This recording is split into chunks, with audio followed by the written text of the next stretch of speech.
Hello, Miss Moreno. So this is my makeup assignment for Nolan Andry, so I could get a better grade, hopefully. So we're going to delve into it here. This is the rain. So the rain is a good symbol for optimism versus pessimism because rain symbolizes cleansing in this book. So cleansing could be many of different things, but usually it's the cleansing of souls or minds or other such various and sundry things. But with Holden, it's the cleansing of his past in a way. So he had a bad past when it came to New York with the Maurice thing. He got beat up, he hired a prostitute, he was growing up way too fast, and he doesn't want to grow up that fast. And he became trapped in a rut of emotions that were negative in notation, which are like pessimistic views on people, always thinking they're phonies and always thinking of them as fakes and such things like that. So it just wasn't good.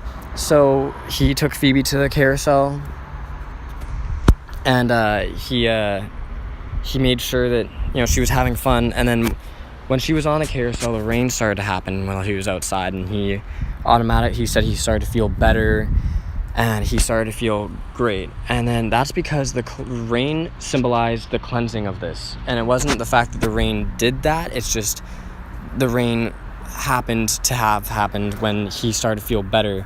And so the rain symbolizes cleansing, which is a good optimism versus pessimism because before the rain, he was always pessimistic and he was never thinking clearly and he was never thinking well. But after the rain, he started to think more clearly, he started to think well, he started to think of optimistic views such as let's go back to school, let's play my life out better than I am now. And now we're moving on to the ducks. Now the ducks, I've asked my friends and stuff, they said that it could mean certain things and stuff. What I think it means personally is his innocence as a child, like his childlike innocence.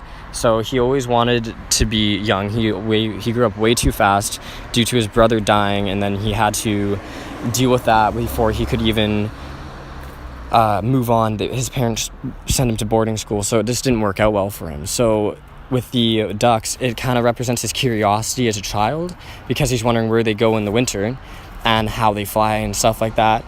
And he's always asking everybody as if a little kid would ask other adults how this happens, why this happens, how it works. So this is showing us his curiosity as a child, which is the optimistic view. And the pessimistic view of the ducks would be like they are flying away for the winter and such things like that.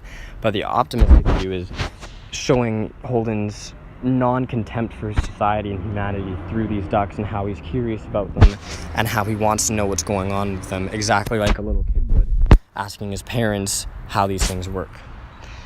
And now we're moving on to the explicit words on the elementary school wall. So these words were written on a wall in an elementary school where his little sister was, which is part of the reason he hated him so much, is he didn't want his little sister growing up too fast as he did, because he grew up way too fast, never allowing himself to have a childhood that was super innocent.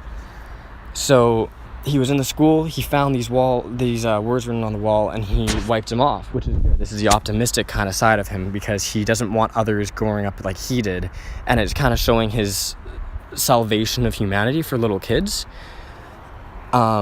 because if they saw that, they start using it, all that kind of stuff. And Holden swears a lot, so you wouldn't expect him to wipe it off the wall. You wouldn't think he cared, but it shows the optimistic side of him in the fact that he did wipe it off the wall. The pessimistic side, however, would be the fact that a little kid wrote that on the wall, allowing others to be tainted as, the little kid is and as he is, which shows lack of anything that regards sense. But yeah, so the rain symbolizes cleansing. The ducks resemble his childlike curiosity and therefore his innocence. And the explicit content on the wall would represent his salvation for little kids and humanity through not allowing them to grow up too quickly. This has been my project. Thank you for listening.